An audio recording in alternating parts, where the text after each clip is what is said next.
हाय, ये मेरा नया चैनल है जिसका नाम है लर्न बाय आर्यन शर्मा। इसमें मैं आपको क्लास 10 के एनसीईआरटी के जितने भी मैथ के क्वेश्चन हैं सभी को इसी चैनल पर आप शुरू कराएँगे। बिना देरी के हम इस चैप्टर को शुरू करते हैं। इस चैप्टर में पढ़ना क्या है? वास्तविक संख्याएँ। क्या? वास्तविक संख्या जिसे इंग्लिश में कहते हैं रियल नंबर।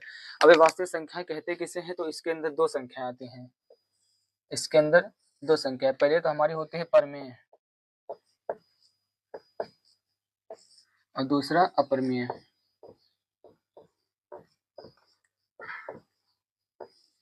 अब प्रमेय संख्या किसे कहते हैं? प्रमेय संख्या उन्हें कहते हैं जिसे P अपॉन Q के रूप में लिखा जा सकता है, जहां Q is not equal to 0, यानी जिसे P अपॉन, पहला संबंध क्या है? जिसे P अपॉन Q के रूप में लिखा जा सकता है, और दूसरा संबंध क्या है? जहां Q is not equal to 0। प्रमेय संख्या। अब प्रमेय संख्या, पहले हम प्रमेय संख्या की बात कर लें तो प्रमेय संख्या के अंतर्गत वे संख्याएं होती हैं जैसे हमारी हो गई, पहले हमारी हो गई प्राकृतिक संख्याएं। पहले हमारी हो गई प्राकृतिक संख्याएं। प्राकृतिक संख्या की शुरुआत कहाँ से होती है? तो 1 से लेके 1, 2, 3 यानी इनफाइनाइट तक। बात कर लें पूर्ण संख्या की,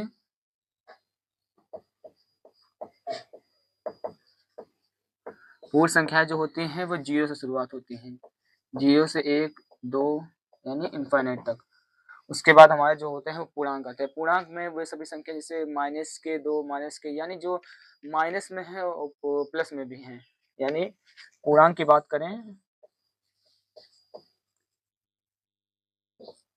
पूर्णांक की बात करें तो माइनस का पहले पीछे से माइनस का इनफाइनाइट, फिर माइनस का 1, 0, फिर प्लस का 1, ये सभी संख्याएं पूर्णांक है हमारी। पूर्णांक और पूर्ण संख्या में अंतर है। पूर्ण संख्या जो होते हैं वे 0 से लेकर इनफाइनाइट तक होती हैं, प्राकृतिक संख्या 1 से लेकर इनफाइनाइट तक होती हैं। लेकिन जो पूर्णांक होते हैं, पूर्णांक हर संख्या होती है, यानी माइनस में भी, प्लस में भी और हर चीज में भी पूर्णांक संख्या होती हैं। अपरिमेय संख्या बात करें तो अपरिमेय संख्या वही संख्या है जिसे P अपॉन Q के रूप में नहीं लिख सकते हैं। उदाहरण के तौर पर जैसे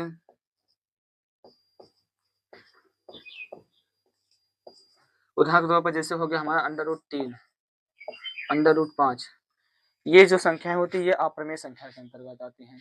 तो बेहतर होगा कि आप लोग को यहाँ तक समझ में आएगा। आगे चलते हैं हम।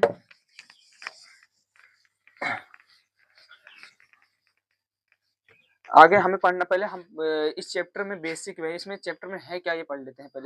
पहले हम जान लेते हैं कि पहले समझते हैं अंकगणित की आधारभूत प्रमेय क्या है। अंकगणित की आधारभूत प्रमेय क्या है पहले समझते हैं।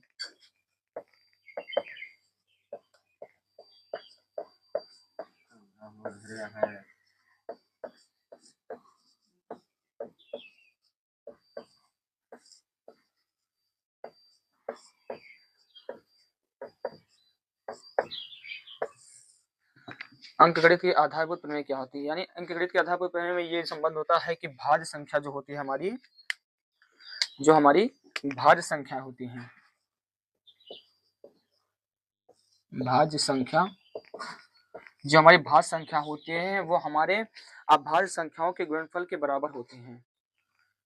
अंकगणित के आधारभूत प्रमेय में क्या होता है? जो भाज्य संख्या होती है वो हमारे अभाज्य संख्या के गुणनफल के बराबर होता है। अभाज्य संख्या के गुणनफल, अभाज्य संख्या के गुणनफल के बराबर होती है। अब इसको हम समझते हैं। पहले अभाज्य संख्या बात करें, भाज्य संख्या यानी पहले हम उदाहरण के तौर पर लेते हैं 24। 24 हमारी भाज्य संख्या है। अब हम इसे पहले, अब इसको पहले हम तोड़ते हैं। इसको हम क्या लिख सकते हैं? 24 को क्या लिख सकते हैं? 2 से काटेंगे तो 12 आएगा, फिर 2 से काटेंगे तो 6 आएगा, फिर 2 से काटेंगे तो 3 आएगा, फिर 3 से, यानी इसका अभाज्य संख्या का गुणनफल, यानी भाज्य संख्या जो होती है वो अभाज्य संख्या यानी अभाज्य संख्या से मिलकर बनी, यानी 24 को हम क्या लिख सकते हैं? 2 कितने बार है हमारा? 3 बार है, तो 2 की पावर 3 गुणे 3, ये है।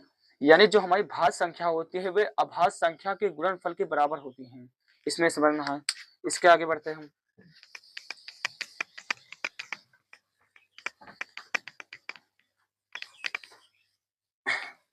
इसके बाद हम समझते हैं कि अभाज्य गुणनखंड किसे कहते हैं। ये जानना बहुत जरूरी है। अभाज्य गुणनखंड, बच्चे वैसे परेशान हो जाते हैं, अभाज्य गुणनखंड है क्या? तो पहले हम अभाज्य गुणनखंड समझ लेते हैं।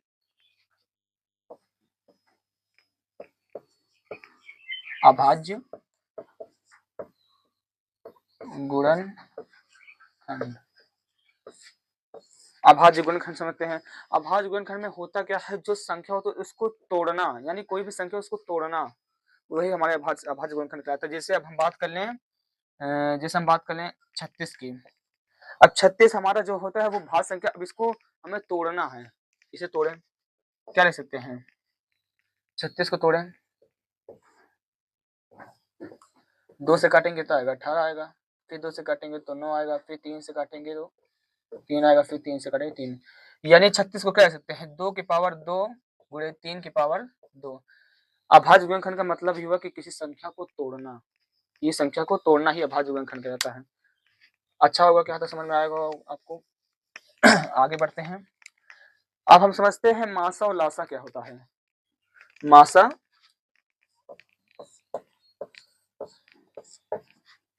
और लासा क्या होता है।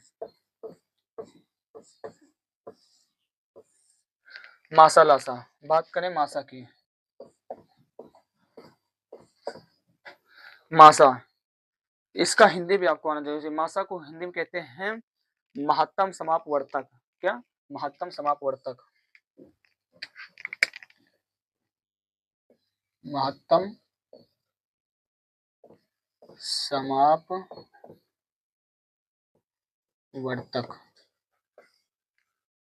और लासा, इसे मासा को इंग्लिश में एचसीएफ कहते हैं। और लासा, लासा को हिंदी में कहते हैं लघुत्तम समापवर्त्य।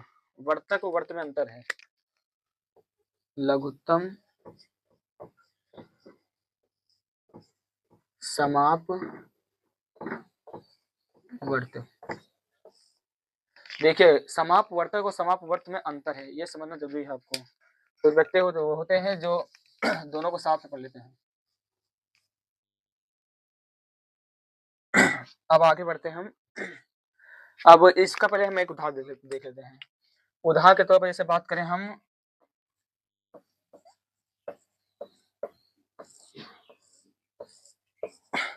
यदि हमें दिया हो कि जैसे हो गया हमारा कि 12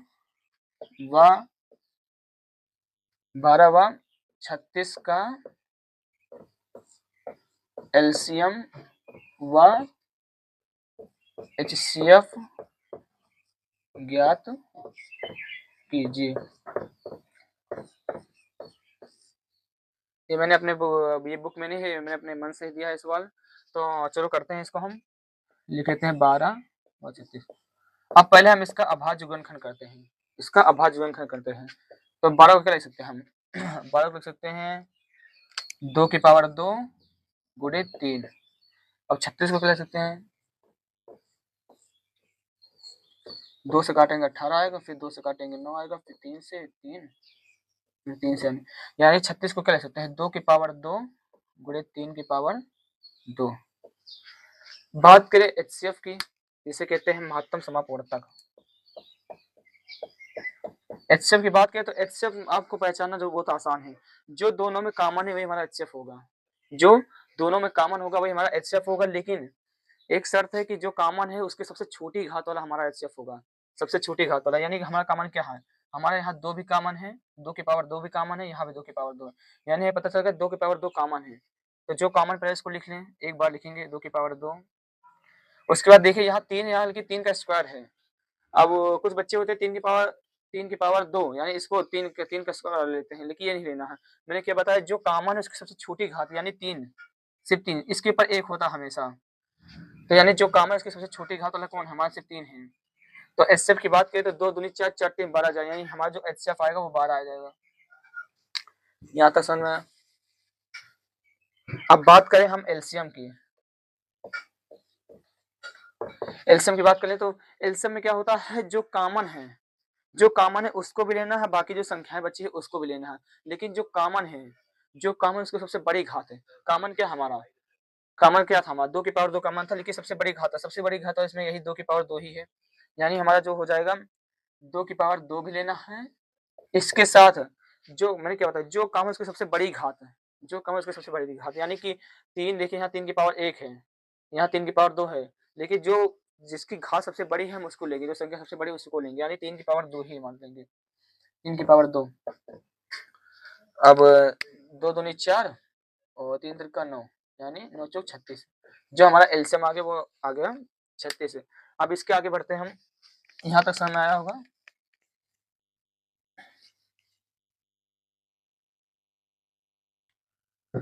अब आपको एक फॉर्मूला दिया होता है किताब में आपको एक फॉर्मूला दिया गया है कि एलसीएम जो होता है, एलसीएम गुणे एचसीएफ, ये जो होता है ये बराबर होता है पहली संख्या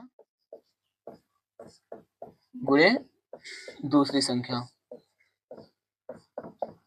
अब ये समझिए कि ये क्या होता है ये एलसीएम और एचसीएफ में संबंध है, एलसीएम और एचसीएफ में संबंध बताया गया है। इसमें आपको करना क्या है, जैसे अभी हमने आप अभी क्या निकाला था, चलो उसको छोड़िए, हम दूसरा करते हैं, उदाहरण देखते हैं।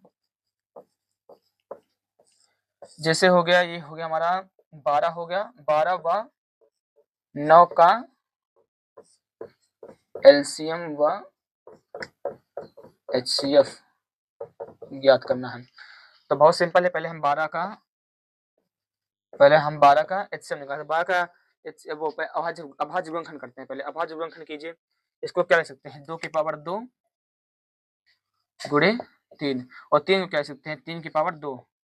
एचसीएफ की बात करें तो मैंने बताया था एचसीएफ वो होता है जो दोनों में कॉमन होता है, जो दोनों में कॉमन क्या है, जो दोनों में कॉमन है वो उसकी सबसे छोटी घात, नहीं जो कॉमन है उसकी सबसे छोटी घात वाला काम हमारा होता है एचसीएफ। एचसीएफ की बात करें तो हमारा कॉमन क्या है, यहाँ दो है, लेकिन यहाँ इसमें दो नहीं है, इसको भूल जाइए। बात कर ले 3 की, तो यहाँ 3 है, यहाँ 3 की पावर 2 है, यानी मैंने बताया जो कॉमन की सबसे छोटी घात वाला क्या है, यानी 3। 3 हमारा हो गया एचसीएफ। अब एलसीएम की बात कर लें,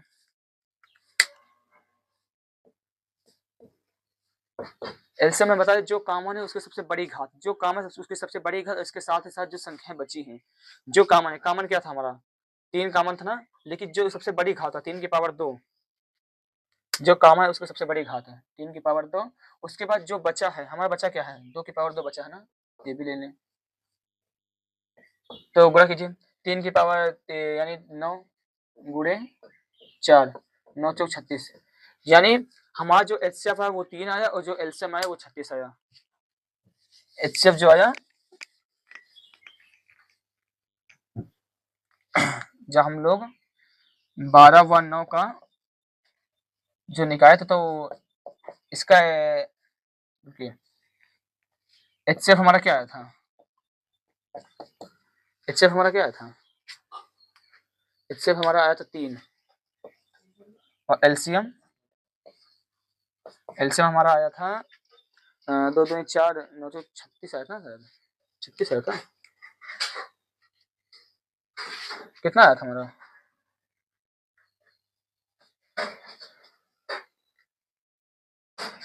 फिर कहते हैं कि 9 था और क्या था 12 था ना, यानी 3 की पावर 2 और 2 की पावर 2 गुणे 3, यानी 3 त्रिका 9, 9 चौक 36 आया था। एलसीएम जो हमारा आया था वो 36 आया था। अब हम इस फॉर्मूले पे रखते हैं, एलसीएम हमारा क्या आया था, एलसीएम कितना है हमारा, एलसीएम हमारा 36 गुणे एचसीएफ कितना है, एचसीएफ हमारा आ गया 3। पहली संख्या दूसरी संख्या, अब ये क्या है, पहली संख्या यानी जो पहली संख्या क्या थी हमारी, पहली संख्या किसका हमें एलसीएम से निकाल लेते, पहली संख्या क्या थी, पहली संख्या हमारी थी 12, यानी पहली संख्या 12 गुणे दूसरी संख्या क्या थी हमारी, दूसरी संख्या थी 9, तो उसको गुणा कीजिए, 6 त्रिक 18, 3 त्रिक 9 1 10, यानी 108, 12 दूना 9, वो 9 दूना 18, 18 के 8, 9 कम 9, 9 1 10, ये आ गया, यानी दोनों बराबर है कि नहीं, बस इसमें ही समझना है। इसके बाद हम कुछ उदाहरण देख लेते हैं, इसमें किताब में जो उदाहरण दे वो भी देख लेते हैं कुछ।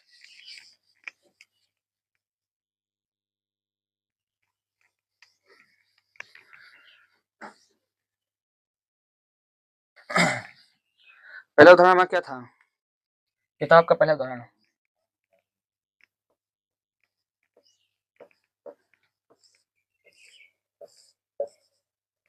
किताब का पहला उदाहरण में दिया था कि 6 व 20 का अभाज्य गुणनखंड कीजिए और उसका एलसीएम व एचसीएफ ज्ञात कीजिए, यानी 6 व 20 का अभाज्य गुणन खंड कीजिए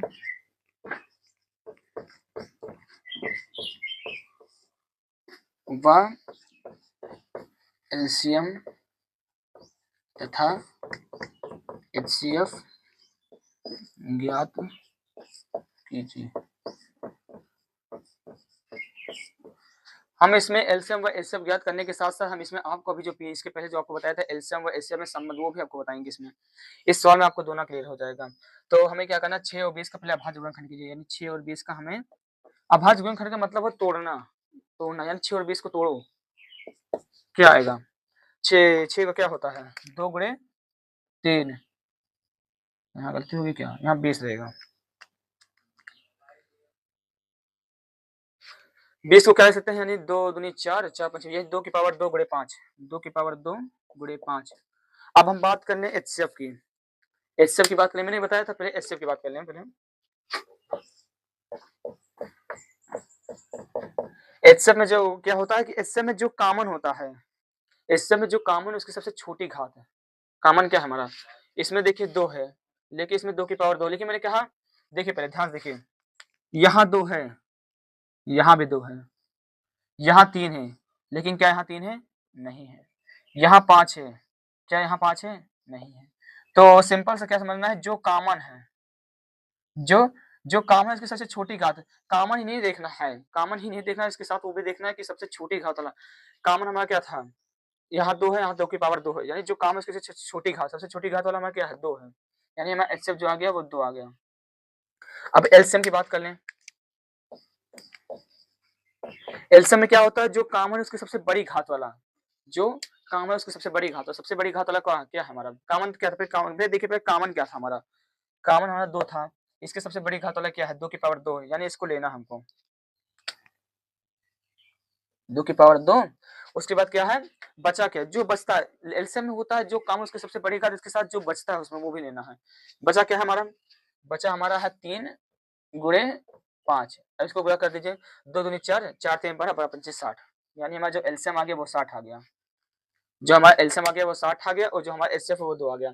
अब मैंने बताया था आपको हम इसके एलसीएम व एचसीएफ में दोनों संबंध दिखाते हैं।